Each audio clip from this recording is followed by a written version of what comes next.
these are my picks and predictions for UFC Apex. Vallejos versus Emmett. Starting off the card with Sam Hughes going against Pierre Rodriguez. I vaguely remember Pierre Rodriguez. Let's see, she beat Sousa, the chick with the neck pads. That's pretty good. Beat Jeff Knudsen. Lost to Julian Robertson. Beat Sam Hughes, the GOAT. Alright, this chick is pretty good, it seems. Good amount of wins. Sam Hughes, pretty much purely a grappler. Fucked up Shauna Ban and Easley in her last fight. Beat Jacqueline Amorim. Oh, this is a rematch. What? This is the most random fight. Lost to Uruguay. Come on, bro. I know she's like a good prospect, or she was supposed to be, but Uruguay got slept like twice in a row by Sousa. Ooh, Rodriguez has a win over. So, we're gonna do some MMA math here. Damn, she's got so many fights in the UFC. What the fuck? 1, 2, 3, 4, 5, 6, 7, 8, 9 fights. That's crazy. Oh my god, 10, 11. Good for her, bro. I hope she's making a bag. I'm gonna go be a Rodriguez. She won the first fight, so surely she'll win the second.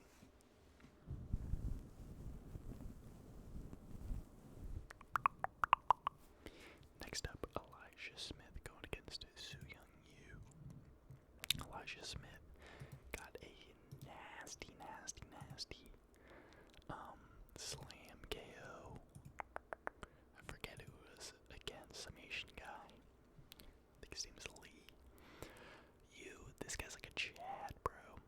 He's like a Korean Chad. Blockhead. I kind of forget what his fighting style exactly is like. But he beat Xiao Long, who had an interesting fight with Cody Garbrandt. Beat AJ Cunningham, who hasn't. Happy retirement to him. And beat some other NPC guy. Smith is good, dude. He's got really good grappling. Really nasty grappling. Beat Vincent Morales in a competitive fight, but I kind of rate Vincent Morales. I think he's pretty good. This is like a pick'em for me. Both kind of short, stocky grappler dudes, although I think is probably more of a striker. I'll go Elijah Smith by like split decision. Just having the slight edge in the grappling, getting it done. I think it looks pretty good. So yeah, I don't remember this fight ever being on Scarred. I wonder when it got added. But that's the big Elijah Smith by decision. Next up, Mesquita going against Rendon. I think this is the chick. No. I thought this was the chick that was supposed to fight last. Oh yeah, she fought Pereira, not Alex Pereira's sister, but a different Pereira, who's kind of bad, low-key. And she fucked her up. Yeah, and Rendon's like auntie, bro. She was like old as hell. And still beat this prospect, Pereira, who was like super long, good, build for MMA. She was like a big underdog too. So good for her. Mesquita. I don't know who the fuck this is, bro. I'm gonna keep it a bug. Beat Alex Gava. I love Alex Gava, but I don't really rate that win. I'm gonna go with Mesquita. Rendon low-key. Auntie still got it, but she's getting up there in age, and this chick looks fucking jacked, bro. She looks fucking yoked, so I'm gonna go Mesquita. Getting it done with the grappling. I'll go decision as well.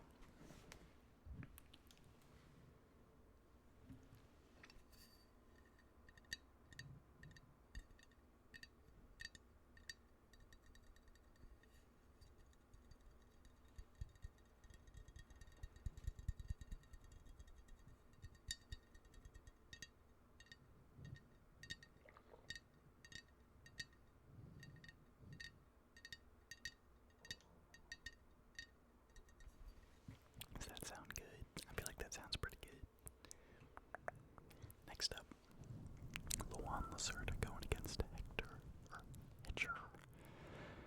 Hedger Sosa. Who the fuck is this guy? I think he's a Contender Series fella. The Guanche Warrior. Let's do some vibe picks real quick. Yeah, Contender Series fella. Who did he fight? Max and Lee. Oh, I vaguely remember this. Yeah, his dad passed away. Okay. Yeah, he's a Spanish guy. Yeah, I think this guy looked pretty good.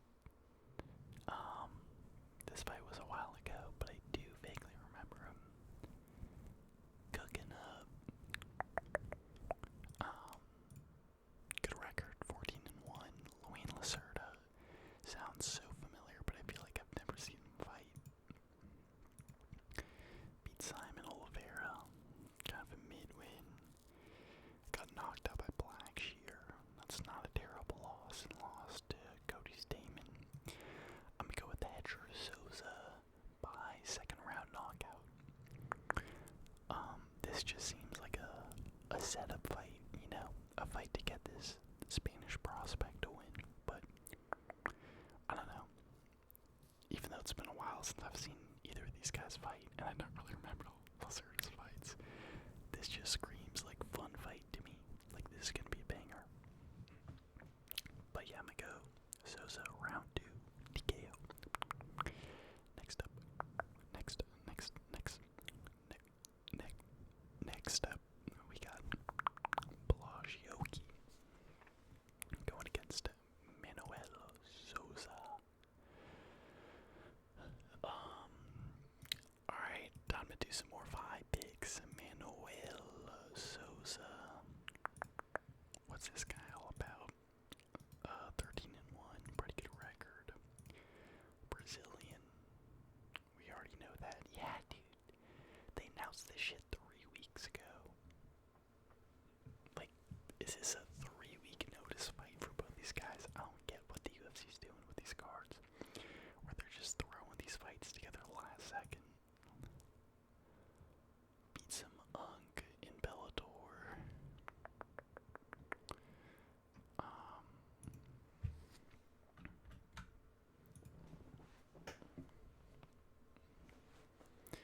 Who did he beat in Contender? I do not recognize this guy at all.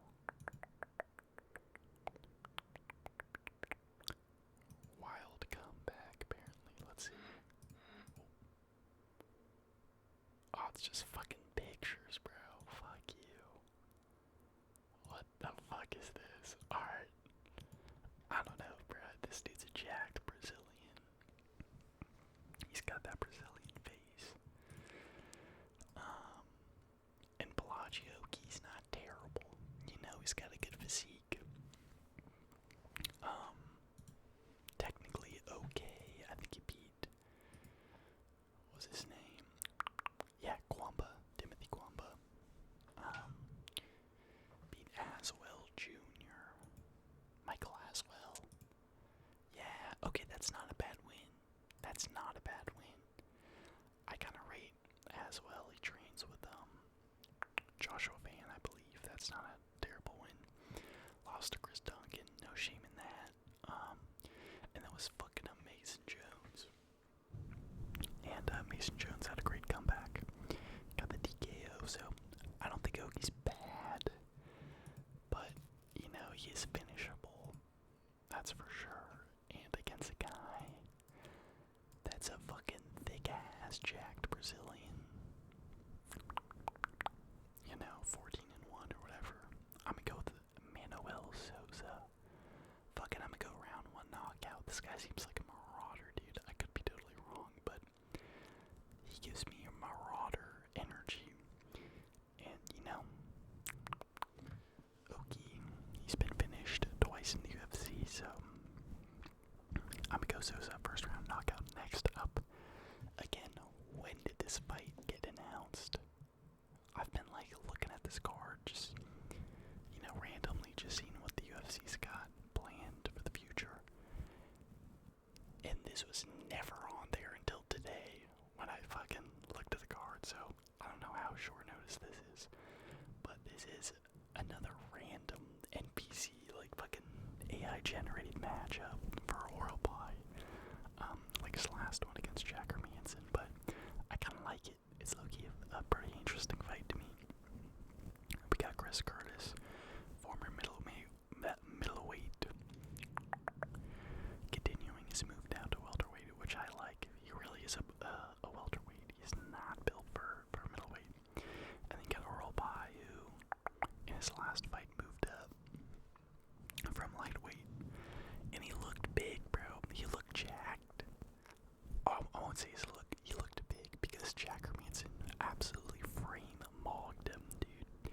Jacker Manson looked like a fucking Nordic giant, bruh.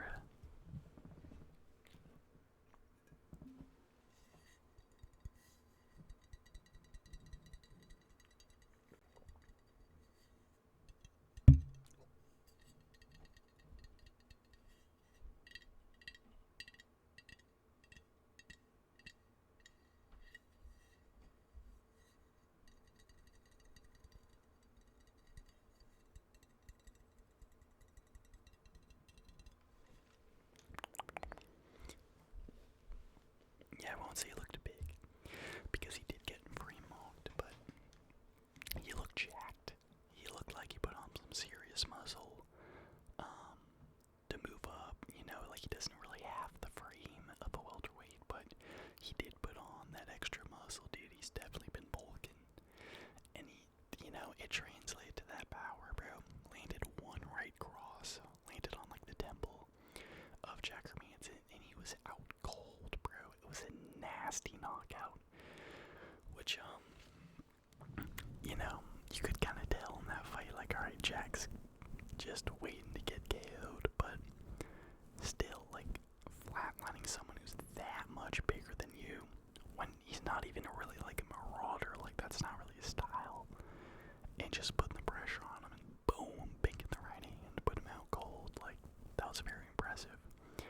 I did not expect Orolbai to fucking flatline Manson, bro. Like, he fought Joe Piper and outpointed him, and then Orolbai moves up and just fucking flatlines him. Pretty crazy, but stylistically, this is kind of a tough matchup for Orolbai, I feel like, because, Orolbai, primarily a grappler, good striking, don't get me wrong, very well-rounded Kazakh, but,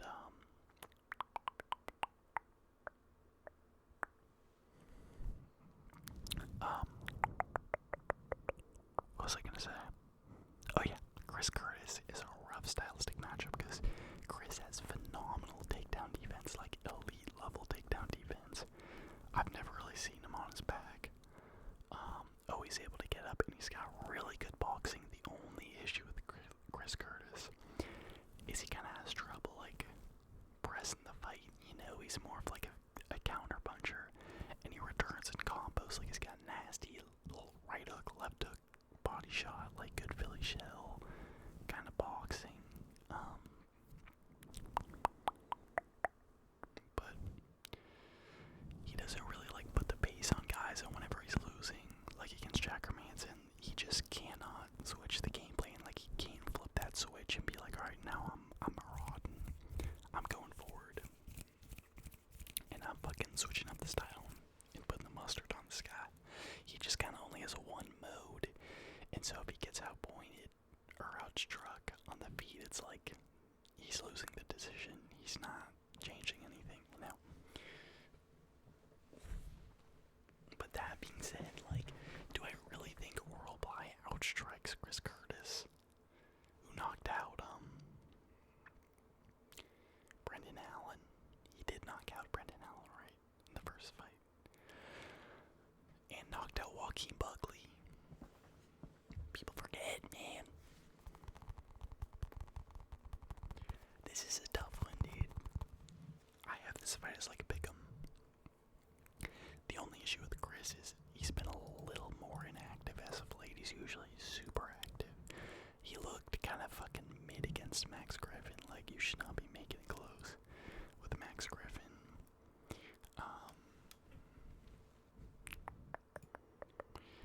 He's just been making it too close with these guys, and he's getting old. I think he's like 39 or something. Fuck it, I'll go Orolbai by decision. Chris Curtis is so hard to finish. I don't see him ever really getting finished. But I'm gonna go Orolbai, just landing the more impactful strikes on the feet and kind of outpointing Chris Curtis, maybe mixing in the takedowns, winning some control time, and getting it done by decision. Alright, next up. But interesting fight. I fuck with this matchmaking, very random, but I think it'll be a good fight. Brad Tavares going against Eric Anders. I'm gonna keep it a bug.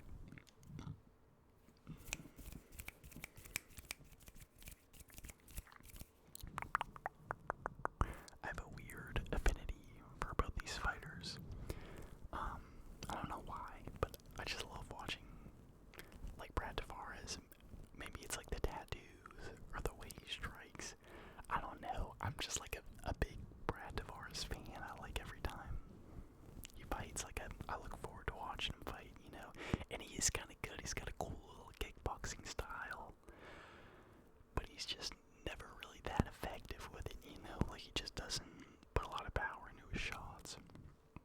Doesn't gain a lot of respect on the feet, and just kind of ends up losing exchanges, you know. Like he was low-key beast Drickus Duplessis up, and then in the third round just fucking drops the ball, and then once he starts getting hurt, it's kind of like over, you know. And he got smoked in his last fight, which is rare because he's usually a hard guy to finish. Yeah, TKO'd in the third round. Beat the GOAT GM3. Lost to the other GOAT, the Iron Turtle. My boy's lost a lot of fights in the UFC. Lost to fucking Bruno Silva by KO. That's a rough one. But hey, people forget, man. He took Pereira to a decision. And Eric Anders is another guy who I weirdly root for every time he fights, but also probably shouldn't be in the UFC. His last win was Jamie Pickett. And now, but then here's the weird thing: he fucking knocked out Kyle Dawkins. Like that's such a random Michael Johnson ass win, you know. Like he's losing to fucking Marc-Andre Barrios and fucking sleeping Dawkins. He knocked out Chris Weidman. I do not remember him knocking out Chris Weidman. I thought that went to a decision, and yeah, he got fucked up by CLD in the first round. So this is the most pick'em fight of all time. This is gonna be on the feet. Tavares has a phenomenal takedown defense. He's kind of like Chris Curtis in a lot of ways, but definitely different style with the boxing. But his takedown defense is phenomenal, bro. And Eric Anders is strong, but he shoots kind of slow. You know, he's kind of like got that slow, jacked turtle physique, where he's moving slow, but his arms are the size of like fucking turkey legs, so you can't get hit by him. I could see him rocking Tavares on the feet, honestly, but I'm gonna go Tavares. I think Tavares is gonna be faster. I think he's gonna be slick, and with the type of takedown defense he has, I think it's gonna be hard for Anders to make this fight rough. You know, I think Brad's gonna be too slick for him. He's gonna be pumping that jab, you know, landing his good little kicks, and I'll go decision. Brad Tavares by decision. Next up, another, but a banger of a fight. We got Charles Johnson going against Bruno Silva.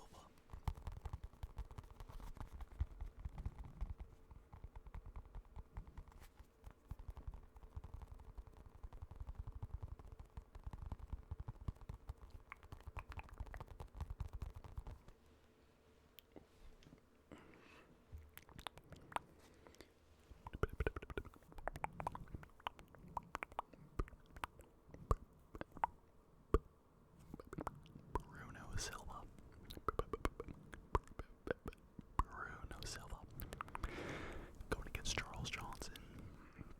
This was supposed to be Loner Kavanaugh, and I definitely would have taken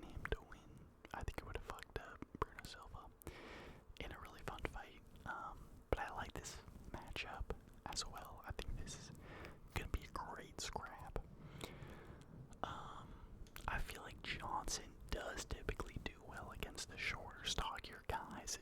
You know, I know he got slimed out by fucking, what's his name? Alex Perez in his last fight, which is a tough look, to be honest.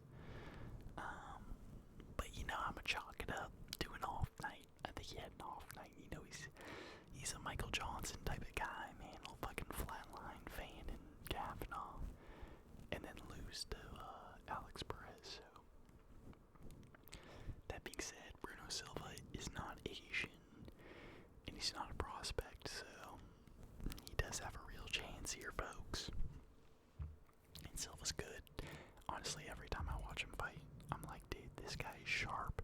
The only thing is he kind of fades a little bit as the fight goes on.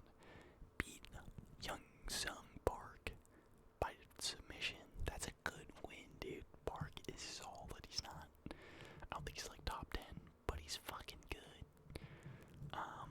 And yeah, he was on a crazy run for a minute. He was like finishing everyone, dude. Lost to David DeBoer. That's crazy. I'm gonna keep it a bug. That's fucking nuts. Lost to Gear. That's fine. Knocked out JP Buys, who hasn't. Knocked out this guy. Submitted Tyson Nam. That's a decent little win. Fucked up Cody Durden, bro. He fucked him up so bad.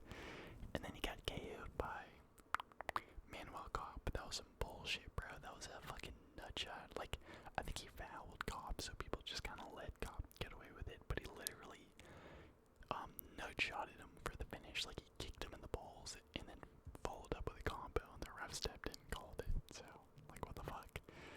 Then got slimed out by Josh Van.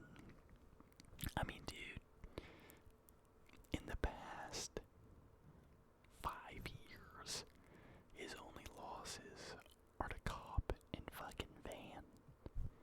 I think 2 of the, 3 best flyweights in the world right now. So,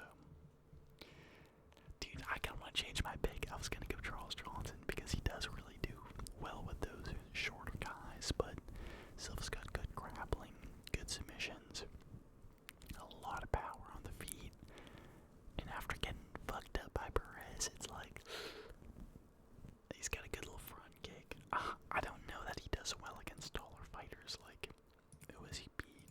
That's tall. Tyson Nam, I suppose.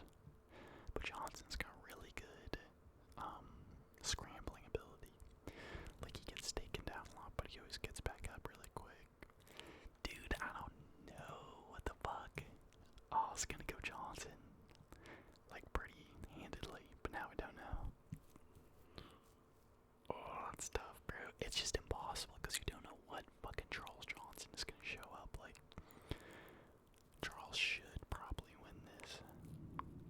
Fuck it. I'm going Bruno Silva, round 2, knockout. I think he's gonna be confident after submitting on Young Park. And that's important for a guy like Silva, but if this does get extended to the 3rd round, he's cooked. Charles Johnson's definitely gonna put the mustard on him in that 3rd, if it makes it there, but I'll go Silva, round 2, knockout. Love my round 2 pick. Next up, Steven Asplund going against Vitor Petrino. Banger alert. Now, again, when did this fight get added? I do not remember this shit being on the card whatsoever.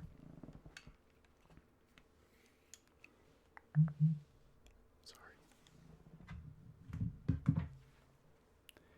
Yeah, I don't remember this guy being on the card at all. Either of these guys.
and just loves that counter left hook. Dude, if y'all have not seen his knockout against Steven Peterson, his name is Thomas Peterson, who's not a bad grappler. It was one of the most brutal, it was literally a UFC 5 combo.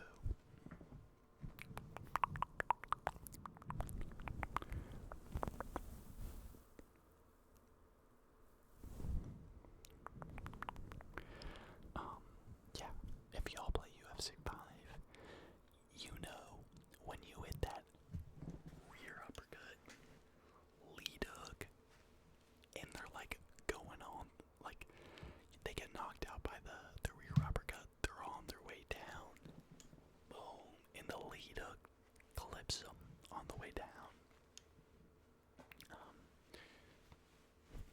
That's what Petrino did to Peterson. IRL UFC 5 combo. Absolutely nasty, bro. Literally uppercutted him. He flops forward like a fucking fish, like someone's doing the worm. And then on his way down, head first, just clips him with the left hook. And then he followed up with the ground and pound too. One of the most brutal knockouts I've ever seen. And that was his last fight. You know, that's a good look. Stephen Asplund beat some other kind of prospect. Yeah, Sharif. In a phenomenal fight, bro. Insane pace. Put the mustard on him, got the standing TKO. So, yeah, like I said, Asplund's key to victory here is gassing out Petrino, getting to those later rounds and putting the volume on him. But I think he's going to get rocked, bro. I think at some point he's going to get hit by something that's not going to fucking feel good. And he's got a chin. I don't see him getting like flatlined, but I do think he'll get rocked. I think maybe Petrino will like kick him to the body, because Asplund does have that fluffy build. You know, bro looks hella susceptible to body shots, so I can see Vitor landing a good like hook to the body or kick to the body, hurting Asplund, and then maybe like jumping on his back and getting a submission or getting in a mount, getting the arm triangle. So I also think he has the grappling edge. So I'm gonna go Petrino by round. I'll go round 1 submission. Next up, Marwan Rahiki going against Harry Hardwick. I'm gonna keep it a bug. I have not seen any of Harry Hardwick's other fights, like non-UFC fights. So we're gonna watch one right now, baby. Live research. What other predictor on YouTube is doing live research with the audience? He got fucked up by Fernandez. Yeah, got cooked. Calf kick to hell. Both legs got crunched by the calf kicks. And so, yeah, I haven't really gotten to see him actually fight, you know, at his weight class with the camp. And his physique is just, like, not strong. Like, he does not look like a dangerous fighter, but looks can be, what's it called? Y'all know what I'm talking about. Oh. Deceiving. Looks can be deceiving. And he's looking pretty good here. Good volume. You know, landing the boxing, he does look a little bit slow. He doesn't look too explosive. But he's moving well. Got his head back, his base under him. But I don't know, bro. He does look pretty fucking small even for featherweight here. Good little clinch with his opponent. Got some decent little kicks going on.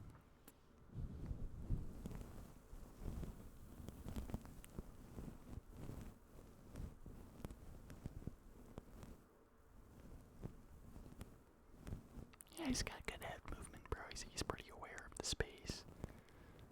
And he's putting the pressure on this guy for sure, dude.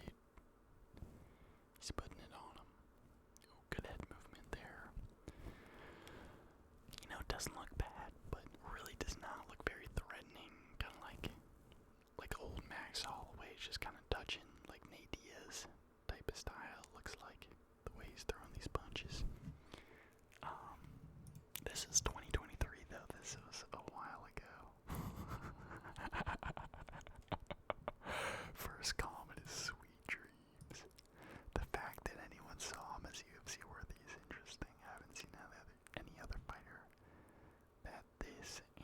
I see you. UFC guys are a different level. Yada yada. Okay. Now, his opponent, Raiki. This is a Contender Series guy that I actually do remember. Forgot who he fought, but he fought this black dude. And the black dude was fucking him up in the first round. Dropped him like 2 or 3 times. Had him almost out. Like, I thought the fight was gonna get stopped multiple times. Then comes back late in the second. And then I think in the third round, black dude gassed, which understandably so, because the pace was insane. Like, the pace of this fight was like nothing you'll ever see. Both guys almost finishing each other. Nasty ground and pound, some crazy fucking scrambles on the ground, getting back up, getting hit with bombs on the feet, trading back and forth. Like, it was one of the best fights that I've ever seen. And best comebacks for sure, because the finish was nasty. Once he had Bro hurt, he had him against the cage, and he was hitting him with the elbows over the top. Like, you know when the elbow goes in like a half circle, you know, like over. Bro. Vicious as fuck.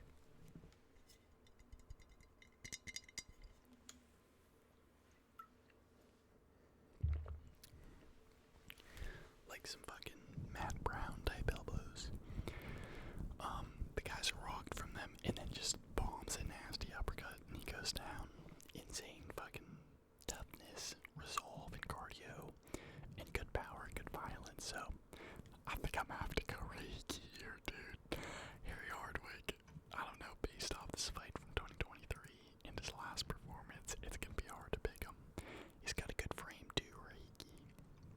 He's got that long but strong Moroccan physique, so I'm gonna go Reiki.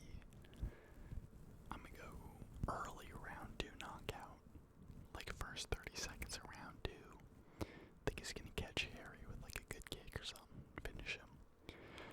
Next up, Andre Fili, Jose Delgado. Why is this in the fucking Apex, bruh? This is a phenomenal fight. I love this. Dude, Delgado's one of my favorite prospects. He's so fun to watch. And I like Fili too, bro. He's one of those guys like Brad Tavares that I always root for.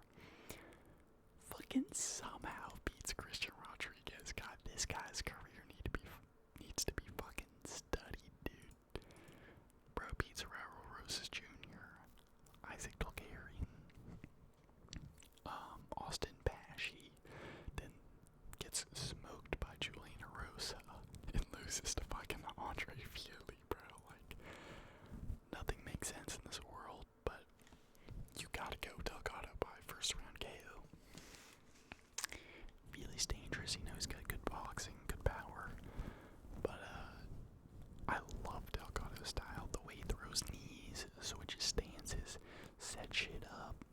Like, he's very active, you know. Threw way more than Nathaniel Wood in his last fight. I think he got robbed. I think he totally beat Nathaniel Wood.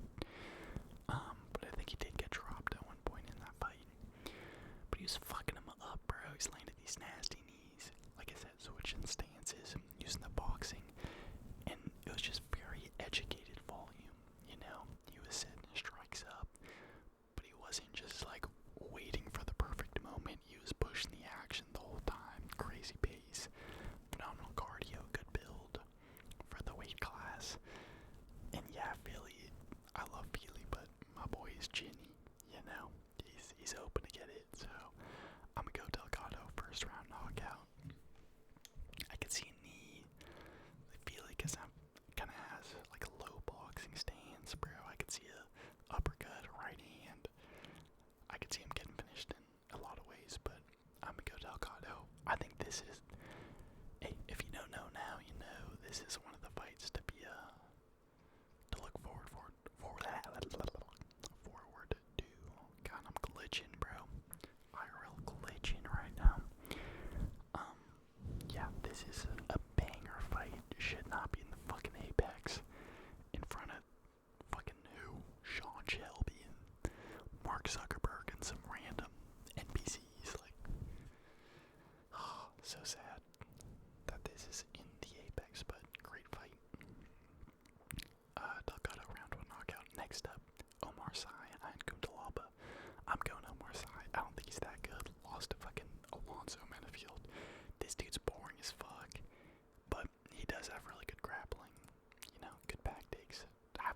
doesn't even fucking use it.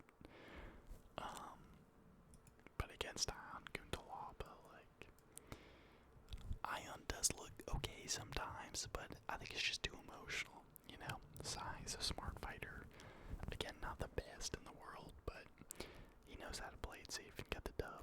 And he's a big motherfucker too, so I'm gonna go Marseille by...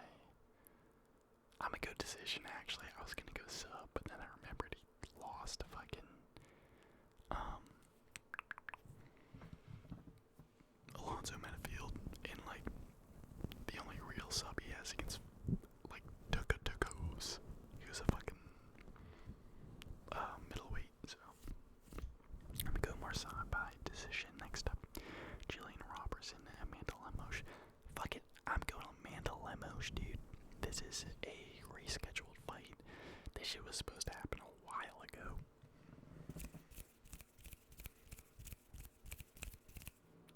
And yeah, Jillian Robertson is very good.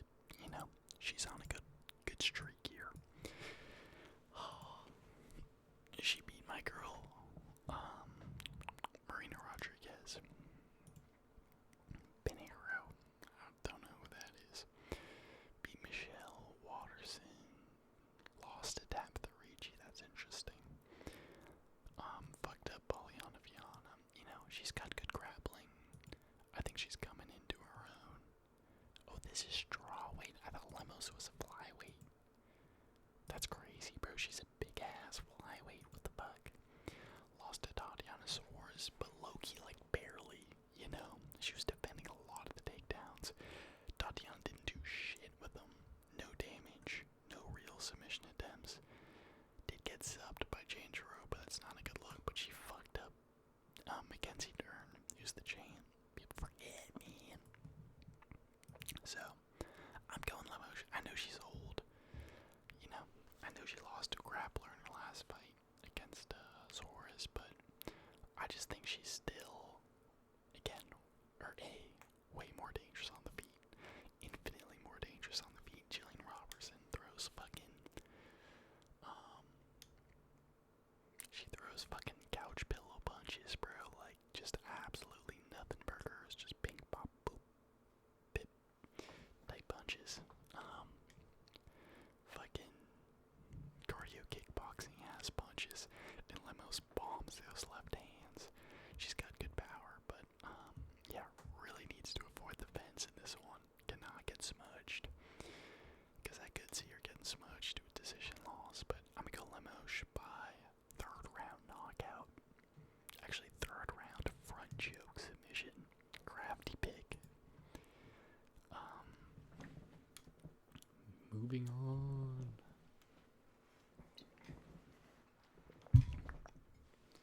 To the main event of the evening. Josh Emmett going against Kevin Vallejos. I used to not be a Kevin Vallejos believer. I picked Giga against him. I thought he looked good, but I was like, he's kind of got a ceiling. Like, one, he's a little too small, I feel like, for featherweight. I feel like he really could make bantamweight if he killed himself, essentially. But after that Giga fight, dude, I'm bought in. I'm all in, dude. I'm putting all the chips on the table for Kevin Vallejos, bro. That fucking finish of Giga, dude. Like, I think he was winning the fight, but he was kind of getting fucked up by those kicks. Like, they weren't affecting him much, but his body was red as hell. He was eating them shits, and it was a competitive fight. And then, boom, bro. The most insane shit I've ever seen. He's got the Ilya style. You know, he's got the Dorito back. The fucking massive, dense muscles. Just brick shit house. Ultimate blockhead, too. Type of physique. And he's just in that low boxing stance. You know, taking away the space slowly and surely against, Giga, and then gets him against the cage. Giga tries to circle out, just throws a fucking insane spinning elbow or spinning back fist just out of nowhere with full confidence that this shit's landing and putting him out. Put Giga on skates, had him doing the chicken dance, cracked him again. Giga goes down and lands the most vicious, like, they're like rabbit punches, like kind of like Cejudo against Dominic Cruz, but just way more damage. Puts out Giga. I think Giga gets back up pretty quickly, but the follow-up and just the speed, bro, the fucking pure speed from spinning elbow to hitting him on the way down to landing like 4 clean ground and pound shots, that shit happened in like 3 seconds, bro. It was nuts. And like anyone that can do that, I'm hopping on the train, bro. I'm hopping on the fucking Vallejos train, dude, bitch. You know, I got a ticket. I got my shit pre-scanned. You know, if you've ever taken the fucking train and the dude walks around, scans your thing, but you have to like activate it. If you a real one, you're not activating that shit until you see him coming your way. You know, they always say, oh, fucking activate it before you get in the train. Fuck that, bro. What if he doesn't scan my shit? I'm not doing that, bro. I've pre-scanned my ticket. I've bought my ticket 5 months in advance, bro. I am ready to be on that Vallejos train. No homo. Yeah. Insane finish. Like, that just showed me, okay, this guy's got some real fucking fighting ability, bro. Like, to set up a spinning elbow, execute it perfectly, and then just finish so quickly and viciously. Like, I'm hyped on this guy, and I think this is a pretty favorable matchup for him. Emmett's always dangerous, man.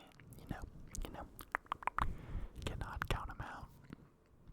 But he is pretty simple with his style, and a guy like Vallejos, who is a marauder, but is also kind of cerebral. You know, he makes reads for sure. I think he'll do him like Ilya did him, maybe even worse, bro. And I've never really seen Vallejos grapple, but I think it would be smart for him to do so. Emmett's been submitted a million times by like arm bars and triangles and shit too, which I feel like no one gets these days. So I think he has that path if he wants it, but I don't think he'll need it. I think he'll be able to land the better shots on the feet, use his clean head movement to evade the bomb overhands from Emmett. And he's got such a, like, he's similar height, you know. Emmett against a taller guy like Bryce Mitchell is a good stylistic matchup for Emmett, because that head's fucking standing there, but Vallejos is at his side. He's kind of matching him. I think he'll be able to tuck and roll really well, pull back, maybe shoot under his shots. Yeah, I got Vallejos all day. I'm pretty confident in this pick, and he's got a blockhead too. It's gonna be hard for him to get chinned. I could see him eating a fucking overhand at some point in this fight, but banger matchup. I'm praying, inshallah, we don't get a BMF 2.0 smudge fest. But hey, don't want to curse it. And like, just talking about the card overall real quick, this shit is good. Like, honestly, you put one more ranked fight in the main card, and this is like a solid, like a strong fight night. Like, if this card came to my town, I would be hyped, you know? Decent card. I think it'll be really fun. A lot of these fights I think will be awesome. I think some of the prelim fights might be a little slow, but yeah, this main card's great. Dude, I'm hyped. But can we please get the fuck out of the Apex? Bro, the Apex wasn't the worst thing to come out of COVID, bruh. You may think, oh, inflation, oh, wealth transfer from the board of fucking rich got way richer, oh, stock market crashed, a bunch of people died. Nah, bro, we got the fucking Apex for eternity, bruh. We It's never going away. Dana says, oh yeah, we're looking to get out of the Apex. It's about time we get out of the Apex. He said that shit like beginning of last year. Bro did not get out of the Apex. He was capping. And I get it. You know, that's like the UFC equivalent of working from home. Imagine you're like a production guy for the UFC, and all you gotta do is just like take the elevator downstairs and, you know, work on a setup that you like probably created or helped create and that you've done a million shows on before, and there's no fucking other like stadium staff, there's no like bureaucracy, it's just fucking working from home essentially. So I see why Dana does it. You know, I mean, they can make more money by selling tickets and shit, but it's a lot of work for the UFC. It just fucking sucks. At least sell tickets to the Apex so people can go watch it. You know, like it says buy tickets, but then you click it.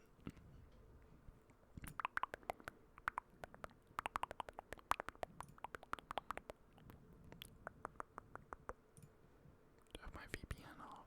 No. Look at this shit. Oh, can't wait to go to the Apex. Let's go, dude. Oh. So I don't really know. I mean, maybe there are, because I guess they were on sale since the price range was $0 to $0. So I don't really know. But yeah, at least fucking let actual fans be in the Apex if you're gonna keep doing this shit. But yeah, kind of weird. This card is infinitely better than low-key the last pay-per-view or the last two cards. Period. Like, this is way better than the Mexico card. Arguably better than this card too, you know? Besides the main event, of course. Kind of weird. Why are they saving good fights for the Apex? But I think it's gonna be